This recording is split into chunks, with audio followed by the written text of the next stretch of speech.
மக்களோடு மக்களாக பயணிக்கின்ற ஒரு வீதி நாடக கலைஞனாக அல்லது மக்களிசை பாடகனாக வலம் வந்து கொண்டிருப்பவன். எனக்கும் இந்த கோவிலுக்கும் உள்ள பந்தம், என்னுடைய குலதெய்வமும் சிங்கனூர் ஐயனாரப்பன் என்பதுதான்.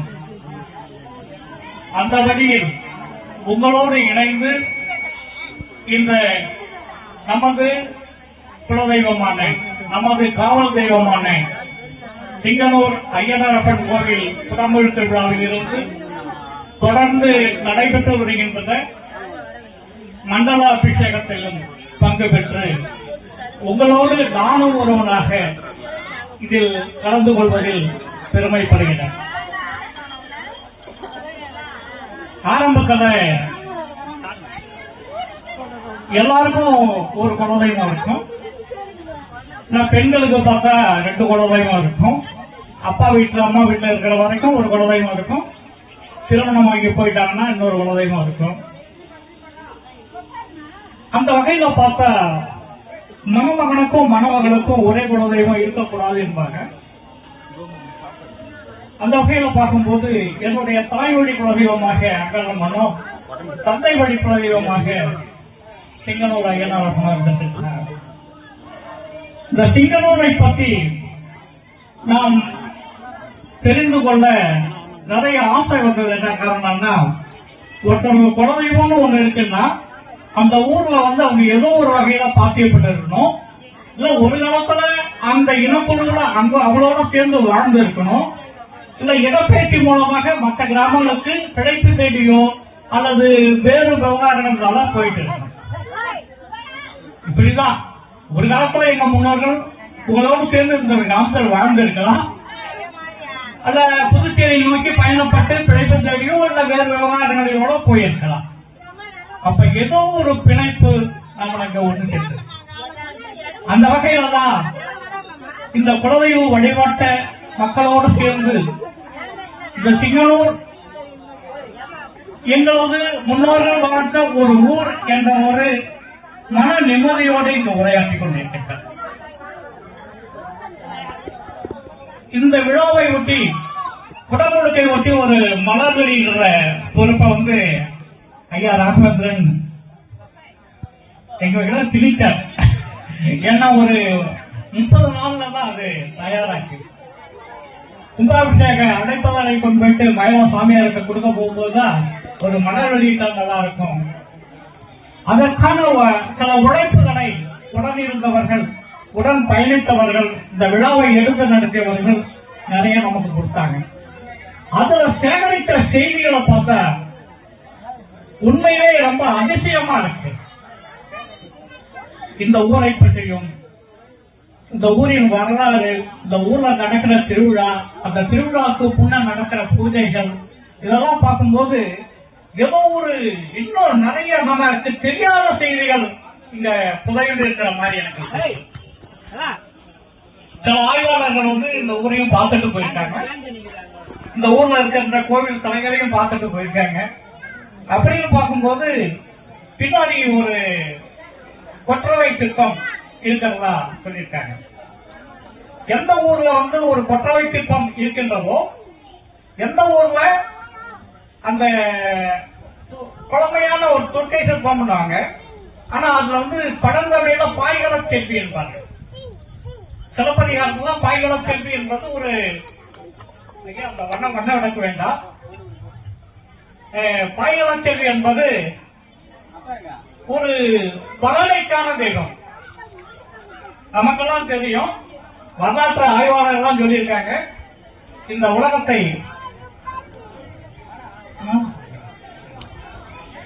உலகத்தை உருவாக்கினதுல பெண்களுக்கு அதிக பங்கு உண்டு. உண்மையில சொல்ல போனா இந்த உலகம் படைத்தது, இந்த உலகத்தில் உள்ள அத்தனை தொழில்களையும் படைத்தது இது பெண்கள் தான். இது வரலாற்று ஆய்வாளர்களும் சரி, இந்த சமூக ஆய்வாளர்களும் சரி, இன்னும் சொல்ல போனால் பல முற்போக்கு சிந்தனையாளர்களும் சரி, முழுமையான ஆய்வு செய்தபின் வெளியிட்டிருக்கின்ற ஒரு செய்தி நாம் வாழ்ந்து கொண்டிருப்பது தாய் வழி சமூகம். இந்த தாய் வழி சமூகம், தாய் தான் இந்த குடும்பத்துக்கு தலைமை தாங்கிட்டு போனா, இந்த தாய் வழி சமூகத்துல தாய் தான் வேட்டையாடி வந்து அந்த உணவை பகிர்ந்து கொடுத்தால், அந்த பகிர்ந்து கொடுத்தவர்களுக்கு பெயர் தான் கொடிசி என்று சொல்வார்கள். கொடிசி என்றால் கொடுக்கின்ற ஒரு அம்மை.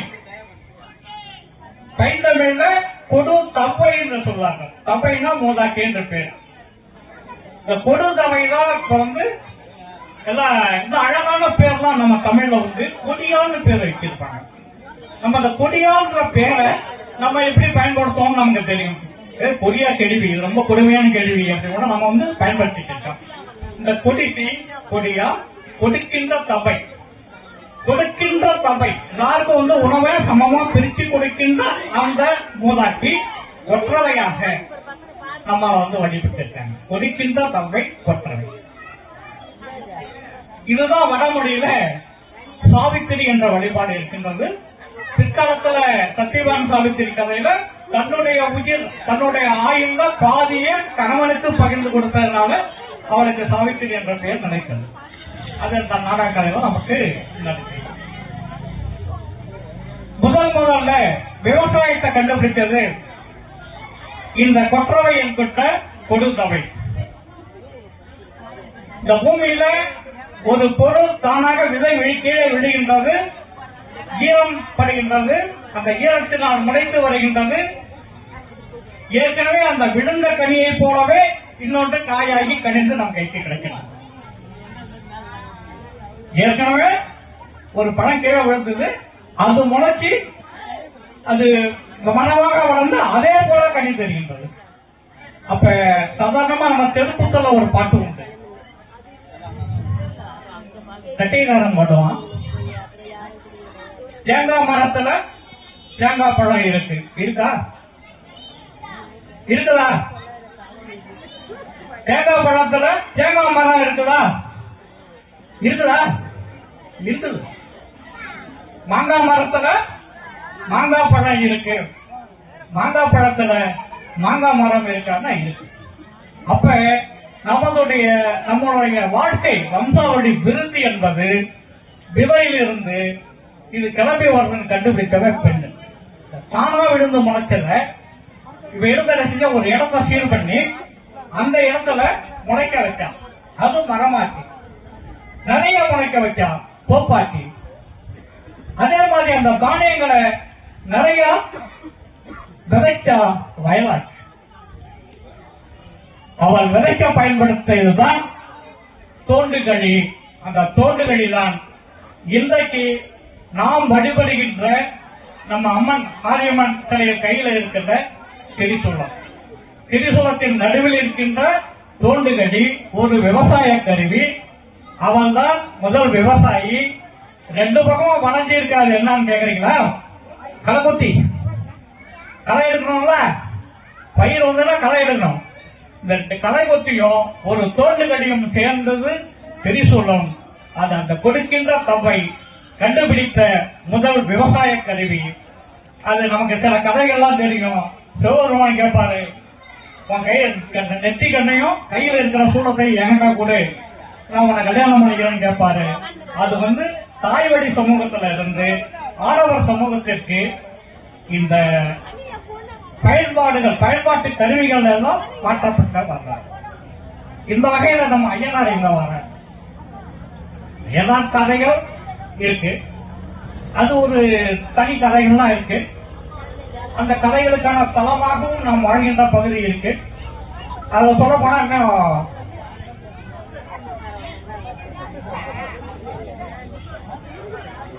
இந்த நல்ல நேரத்திலே செங்கலூர் கிராமத்திலே எழுந்திருக்கின்ற அஜினாரப்பன் யார், அஜினாரப்பன் யார் என்று நமக்கெல்லாம் விளக்க உரையாக தந்து அஜினாரப்பனுடைய பெருமைகளையும் இந்த நிர்வாகத்து கமிட்டியுடைய பெருமைகளையும் சொல்லி இதெல்லாம் மகிழ்ச்சி வந்திருக்கின்றார் ஆஜினார் என்ற மெய்யந்தர்.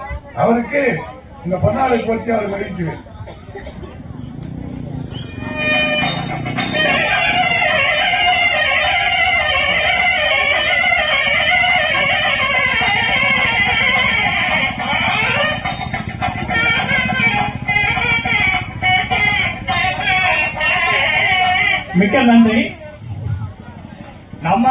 இதெல்லாம் எதுக்கு வாய்ப்பு? உண்மையில சொல்ல போனா ஒவ்வொரு பூமிக்கும் ஒரு வரலாற்று சிறப்பு உண்டு, ஒரு சமூக சிறப்பு உண்டு, ஒரு பயன்பாட்டு சிறப்பு உண்டு. அந்த வகையில பார்க்கும்போது நம்ம பகுதி மிகப்பெரிய வரலாற்று சிறப்புடையது. சங்க இலக்கியம் படித்தவங்களுக்கு தெரியும், தமிழ் படித்தவங்களுக்கு தெரியும், இல்ல நிறைய நூல்கள் அப்படியே கொஞ்சம் அலசிட்டு போறவங்களுக்கு தெரியும். நாம் வாழ்கின்ற இந்த பகுதி, குறிப்பாக நம்ம திண்டிவனம் பகுதி கிடங்கல் நாடாக இருந்த பகுதி. இந்த கிடங்கல் நாட்டின் கிழக்கல்ல எங்க ஊர், கடற்கரை ஒட்டி இருக்கின்ற எங்க ஊர். எதனால சொல்றேன்னா, எங்க ஊரை தாண்டி கருவடிப்பாளையனுடைய ஊரு, அந்த ஊரை தாண்டி சாமி பிள்ளை சொல்றதுல கிடங்கலம்மன் ஒரு கோயில் இருக்கு. எங்கெல்லாம் கிடங்கலம்மன் இருக்கின்றதோ அதெல்லாம் இந்த கிடங்கல் நாட்டின் எல்லைகள். பறந்து விரிந்த அந்த கிடங்கல் நாட்டில் நல்லியக்கோடன் என்கின்ற ஒரு மன்னன் ஆட்சி செய்த ஒரு பகுதி.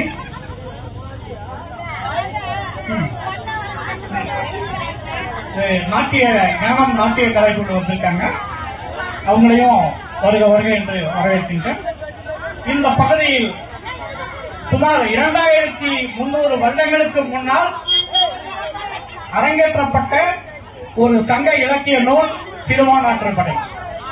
திருவானாற்றுப்படை என்பது நம்ம மாதிரி ஒரு ஆட்டக்காரங்க இந்த மன்னனை தேடி அவங்க கிட்ட இருந்து உதவி பெறுவதற்காக அவனை வழிப்படுத்தும், நெறிப்படுத்தும் ஒரு கதை. இந்த திருவானாற்றுப்படை என்கின்ற சங்க இலக்கிய நூல். ஏன்னா நம்மளாம் இந்த பகுதியில் வசிக்கிறோம், நம்ம வரலாறு தெரிஞ்சிடணும், பக்கத்து ஒரு வரலாறு தெரிஞ்சிடணும், நம்ம மண்ணுடைய வரலாறு தெரியணும். அப்படி பார்க்கும்போது இந்த நல்லியக்கோடனுக்கு அந்த கலைஞர்களை திருவானனை ஆற்றுப்படுத்திய நூல் இடைக்கழி நாட்டு நல்லூர் நத்தப்பண்ணர் என்பவர் இடைக்கழி நாட்டில இருந்து மரக்கான வழியா போந்து நம்ம உப்புவேலூர் பக்கமா வந்து, உப்புவேலூர் பக்கத்துல இருந்து ஆமூருக்கு அப்ப வழி எப்படி இருந்திருக்கு பாருங்க. இப்ப பணக்காலத்துல இப்ப நேரம் வந்துடுறோம். இலங்கை நாட்டுல இருந்து மரக்காணம் வந்து, மரக்காணத்துல இருந்து உப்புவேலூர் வழியா வந்து, உப்புவேலூர் வழியில இருந்து ஆமூர் வந்து, ஆமூர்ல இருந்து இந்த கிடங்கல் திண்டிவனம். இந்த திண்டிவனம் பழைய பஸ் ஸ்டாண்ட் இருக்குங்க, அதுதான் கிடங்கல் நாட்டின் நல்லியக்கோடன் ஆண்ட கோட்டை இருந்த இடம். அந்த கோட்டை மதில் சுவர்களுக்கு மத்தியில் முன்னாடி அகழி இருக்கும். அந்த அகழியை தாண்டி தான் பேருந்தெல்லாம் அந்த பஸ் நிலையத்துக்கு வந்து உள்ள போயிட்டு இருந்தது. ஏறக்குறைய அந்த மதில் சுவர் மேலதான் இன்னைக்கு ரயில் ஓடிட்டு இருக்கு. அந்த மதில் சுவர் மேலதான் இன்னைக்கு இந்த இரட்டை வழிப்பாதை ரயில் ஓடிட்டு இருக்கு. அப்ப அது எந்த பெரிய கோட்டை இருந்திருக்கும், அந்த மன்னனுடைய ஆட்சி, அவனுடைய மாண்பு எந்த பெரியதாக இருக்கும். கடையேழு வள்ளல்களை விட மிக சிறந்த மன்னனாக இருந்தானே என்கிறது திருவானாற்றுப்படை. அந்த பகுதியில் வசிக்கின்ற நாம் மிகவும் வரலாற்று பெருமை கொண்டவர்கள். இன்னும் அந்த ஆய்வேடுகள் படி பார்த்தா நம்ம சிங்களூர் மக்கள் இந்த இடத்துல வசிக்கிற, இதுக்கு முன்ன வந்து ஒரு 2 கிலோமீட்டருக்கு முன்னாடி ஒரு கிராமம் இருக்கு, அந்த தென்பசார் பக்கத்துல, அங்கதான் வசித்து வந்ததா ஆய்வு குறிப்புகள் சொல்கின்றன. இப்பொழுதும் இந்த ஊர்ல திருவிழா நடக்கும் போது பரையாத்தம்மன் கோயில இருந்து கரகத்தை எடுத்துட்டு போயிட்டு அந்த ஊர்ல இருந்து சாமியை அழைச்சிட்டு வருவதாக செய்திகள் இருக்கின்றன. உண்மைதானே? அப்ப நாமளும் ஒரு ஊர்ல இடத்துல இருந்து இடப்பெயர்வு நடைபெற்று இருக்கின்றது. அந்த இடப்பெயர்வு நடைபெற்று இருக்கும் போதுதான் ஒரு புதருக்குள்ள கிடந்த நம்ம முத்தாலம்மனை எடுத்து இந்த ஊர் மக்கள் குலதெய்வமாக வழிபட்டு இருக்கின்றார்கள். அதே மாதிரி இன்னொரு கோயில் இருக்கா நம்ம ஊர்ல, திரௌபதி அம்மன் கோயில் இருக்கா. திரௌபதி அம்மன் கோயில்ல எல்லாரும் கட்டி வச்சுட்டு கையில ஒரு தலையோட ஒருத்தர் இருப்பார். போர் மன்னன் இல்ல போத்தராசாங்க. இந்த போர் மன்னன் என்கின்ற போத்தராசாவுக்காகத்தான் தமிழகம், குறிப்பாக வட தமிழகம் எங்கும் நாம் மகாபாரத கதையை சொல்லி திருவிழா நடத்திட்டு இருக்கோம். யார் அந்த போர் மன்னன் போத்தராசா? நம்ம ஊரை காப்பாற்றுவதற்காக, இல்ல நம்ம ஊர் சார்ந்த அரசை காப்பாற்றுவதற்காக நடந்த ஒரு பெரும் படையெடுப்பில் ஒரு போர் வீரனாக நின்று வெற்றி கொண்டு, அல்லது இறந்து போன ஒரு வீரனின் நடுகள். போத்துன்னா என்னமா? போத்துன்னா படிக்கிற பசங்க தெரியுமா? போத்துன்னா நம்ம முருங்கைக்கால பூத்த நடுமா? நடுறதெல்லாம் போத்து. இந்த போத்துல இருந்து ஒண்ணு முளைச்சி வரும் அப்படின்னு நடுகள் வழிபாடு. அந்த நடுகள் வழிபாட்டுல இருந்து தொடங்கியதுதான் நம்ம இன்னைக்கு நடத்திட்டு வருகின்ற திரௌபதி அம்மன் திருவிழாக்கள். அவரை திருப்திப்படுத்துவதற்காகத்தான். நீ கடைசியா பாருங்க, திரௌபதி அம்மன் கோயில்ல 10 நாள் உற்சவம் முடிஞ்சு 10ஆம் நாள் கோபராசனைக்கு கிடா வெட்டி பள்ளையம் முட்டுவாங்க. இந்த ஊர்ல இருக்கான்னு தெரியல, நான் பார்த்துருக்கிற ஊர்ல நிறைய இருக்கு. கோத்தராசாவுக்கு பள்ளையம் கொட்டி இந்த கோத்தராசனை, இந்த நடுகள் வீரனை திருப்திப்படுத்துவதற்காக நாம் நடத்துகின்ற திருவிழா. அப்ப இந்த ஊர்ல ஒரு நடுகள் வீரனுக்கு திருவிழா எடுக்காங்கன்னா இந்த ஊரின் கடமை. ஊரின் பெயரே சிங்கனூர். சிங்கனூர் என்பதற்கு நம்ம நரசிம்ம பல்லவன் அவனை எடுத்துக்கலாம், அவன் பேரால் அமைந்த ஊரா. ஏன்னா இந்த சுத்தி இருக்கிற ஊர்லாம் பார்த்தா அவன் காலத்தை சிலைகள் நிறைய இருக்கு. ஆலகிராமத்தை பார்த்தா நரசிம்ம பல்லவன் காலத்தை ஐயனார் சிலையே இருக்கு. அப்படி பார்க்கும்போது இந்த சிங்கனூர் அவ்வளவு பழம்பெருமை வாய்ந்ததான். இல்ல சிங்கப்பெருமான் கோயில் இங்க நிறைய யாரும் இல்ல, நம்ம பெருமாளோ ஐயனாரோ யாரும் இல்லை, எல்லாம் நமக்கு முன்ன வாழ்ந்தவர்கள் தான், நமக்கு வழிகாட்டியவர்கள் தான், நமக்கு தெய்வமாக இருக்கிறார்கள். அவன் வேறால அமைந்த ஊரு இல்ல. கடைசியாக வாழ்ந்த நம்ம கெடிலம் அந்த நாட்டு நாகரிகத்தின் தலைவன் கோபுரசிங்கன் பேரால் அமைந்த. கோபுரசிங்கம் நம்ம கெடிலத்துல இருந்து தெல்லாறு வரைக்கும் போய் அங்கிருந்து படையெடுத்தோம். தெல்லாறு இருந்த கோபுரசிங்கன் என்ற பெயர், நந்திவர்மன் என்பது அவருடைய பெயர். இப்படி இருக்கும்போது இந்த ஊருக்கு தனி வரலாறு என்பது, நீங்க உங்களுக்கு முன்னோர், உங்களுக்கு தாத்தாவுக்கு தாத்தா, முப்பாட்டனர், இவங்களுடைய வரலாறை சேகரிக்கும் போது நமக்கு கட்டாயம் கிடைக்கும். இதுல ஐயனார் என்பவர் யார் என்றால் நம்ம ஊரை காக்கின்ற ஒரு தெய்வம். நம்ம ஊருக்கு வயல்வெளிகளை காக்கின்ற ஒரு தெய்வம், நீரை காக்கின்ற ஒரு தெய்வம். நீங்க எல்லாம் பாத்தீங்கன்னா எல்லா ஐயனார் பேர்லாம், ஐயனாருக்கு பேருன்னு ஒண்ணு இருக்குன்னா வெள்ள குளத்தை ஐயனார், வெட்டு குளத்தை ஐயனார், செங்குளத்தை ஐயனார், வெள்ளம் தாங்கி ஐயனார், ஏரி காத்தா ஐயனார், நீர் காத்தா ஐயனார், இப்படிதான் இருக்கும். இன்னும் சில பேர்கள் உண்டு. இவர் அழகர் என்பதால் அழகுமுத்து ஐயனார், முத்தழகு ஐயனார், இப்படியும் நிறைய பேர் உண்டு. இவரும் இசை நாடகம் இதில் எல்லாம் மிகப்பெரிய விரும்பி. ஐயனாரு இறுதி வரையில் நம்ம வாழ்க்கையில தொடக்கத்துல இருந்து இறுதி வரைக்கும் பாட்டு இருக்கா, தாலாட்டில் ஆரம்பிச்சு கடைசியா வழி அனுப்புற வரைக்கும் பாட்டு இருக்கு. இந்த பாடல்களில் எல்லாம் விருப்பம் கொண்டவர் ஐயனார். அவர் இறுதியாக கூட பாட வேண்டும் என்பது அவருடைய கோட்பாடுகளில் ஒன்றாக இருந்தது. இறுதி ஆட்டம், கடைசியில போகும்போது கூட ஆடிட்டு போங்கடா, இறுதி ஆட்டம், இறுதி உணவு, இறுதி பேரோரை ஐயனாருடைய கோட்பாடுகளில் ஒன்றாக இருந்தது. ஐயனாருடைய திசையாசிரியர்களாக யாதும் ஊரை யாவரும் கேளு, ஈதம் நன்றும் பிரதரவாரா, மோதலும் சாதலும் அவ்வாறுமே. உடம்புக்கு நோய் வாய்ப்படணும், நல்லா இருக்கட்டும், இயற்கையானது, அதை எதிர்கொள்ளுங்க. அதை எதிர்கொள்ள வேண்டும் என்றால் ஒவ்வொரு ஊரின், ஒவ்வொரு நாட்டின் நீர்நிலையை பாதுகாக்க வேண்டும். அதுதான் ஏரிக்காரிக்கு முன்னாடி இந்த ஐயனார் கோயில். இந்த வீரர்கள் எதுக்காக, இந்த குதிரை படம் எதுக்காக, அந்த நீர்நிலையை பாதுகாப்பதற்காக. எதிரி ஒருவன் படையெடுக்கின்றான் என்றால் அவன் கை வைப்பது நீர்நிலையின் வேலை. அதனால நீர்நிலைகளை பாதுகாக்க வேண்டும். நீர்நிலைகள் பாதுகாத்தால் விவசாயம் வளர்ந்ததுன்னா நாடு செழிக்கும், நாடு செழித்ததுன்னா மக்கள் செழிப்பார்கள். ஆக இந்த நீருக்கும் நாட்டுக்கும் நமது வயலுக்கும் காவலனாக இந்த ஐயனார் ஒவ்வொரு ஊர்ல இருந்துட்டு இருக்காங்க. இந்த ஐயனார் வழிபாடு என்பது நம்ம முப்பாட்டனுக்கு செய்கின்ற ஒரு சடங்கு. ஐயனார் வழிபாடு என்பது நம்ம பாட்டனுக்கு செய்கின்ற ஒரு அற்புத வழிபாடு, மரபு வழிபாடு. இந்த வழிபாட்டுல நீங்க எல்லாம் கலந்துட்டு இருக்கீங்க. கவிஞர் சொல்லுவாரு, நாடு செழிக்க வரும், நல்ல மழை பெய்ய வரும், ஐயனார் கோவில் குதிரை, ஊரு செழிக்க வரும், முத்தமழை பெய்ய வரும், ஐயனார் கோவில் குதிரை, வியர்வை மணிகளை வயலில் உழுந்தவர் உயர்வு காண வைக்கும் குதிரை, வருஷம் ஒரு முறை உறவு ஜனங்களை ஒன்று சேர்த்து வைக்கும் நம்ம குதிரை. ஐயனார் கோயில் குதிரைக்கே கூட பவர் இருக்குன்னா ஐயனார் தேவாரம். ஐயனார் கோயில் குதிரைக்கு இவ்வளவு அதிகாரங்கள் இருக்கின்றது என்றால் ஐயனாருக்கு மிக அதிகம். நம் முன்னோர்கள் நம்ம மன்னர் மனிதனாக வாழ்ந்து நம்மோடு கலந்தவர். அவர்களை வழிபடுவதால நாம அற்புதமாக இந்த திருவிழாவை நடத்திட்டு இருக்கோம். இந்த விழா குழுவினருக்கு அன்பான வேண்டுகோள், வருடம் ஒரு முறை எல்லா உறவுகளும் சந்திக்கிற மாதிரி இதோ ஒரு நாள்ல ஒரு திருவிழா நடத்துங்க.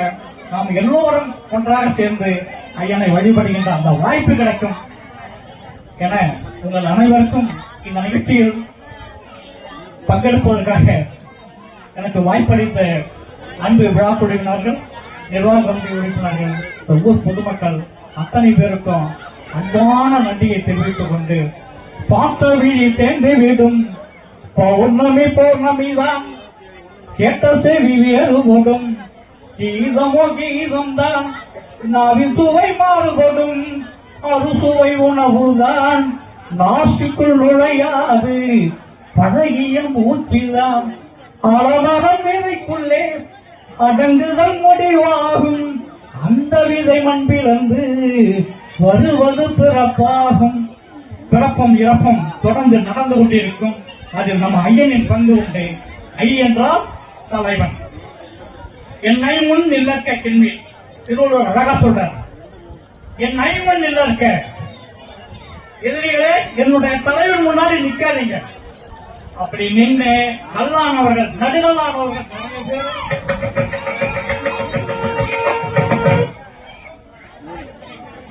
சரிங்களா? நன்றி, வணக்கம்.